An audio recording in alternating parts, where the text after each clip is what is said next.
Hi everyone, myself ధృవిత. నేను ఒక final year medical స్టూడెంట్ని. తిను మా నాన్నమ్మ, పేరు పద్మ. యాక్చువల్లీ తిను కాలు జారి కింద పడింది. దాని తర్వాత మేము తనని గవర్నమెంట్ హాస్పిటల్కి తీసుకెళ్ళాము. అక్కడ తెలిసింది ఏంటంటే లెగ్ ఫ్రాక్చర్ అయ్యింది అని. She needs a surgery. ఆ సర్జరీ చేసే టైంలో మనకు కావాల్సిన టెస్ట్ అన్నీ చేస్తారు. ఆ టైంలో ఏంటంటే తనకి ఈసీజీలో చేంజెస్ వచ్చాయి, దట్ రిలేట్స్ టు హార్ట్.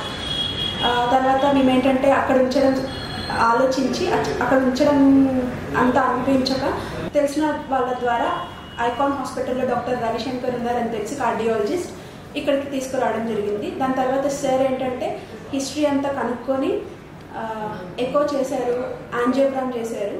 దాని తర్వాత స్టాఫ్ అంతా కూర్చొని doctor Rajireddy sir, doctor Rajender Prasad sir, doctor Lavanya ma'am and finally మనకి కావాల్సినవన్నీ ఎక్స్ప్లెయిన్ చేశారు. How bad the condition is, ఎంత సివియర్గా ఉంది, ఏంటి కాంప్లికేటెడ్, అన్ని కాంప్లికేషన్స్ ఎక్స్ప్లెయిన్ చేసిన తర్వాత నేను మా ఫ్యామిలీతో డిస్కస్ చేసి అందరినీ ఒప్పించి ఆ రిస్క్ అనేది యాక్సెప్ట్ చేసి తర్వాత డాక్టర్స్కి మేము అగ్రీ అయ్యాము గోడ్ ఫర్ సర్జరీ అని.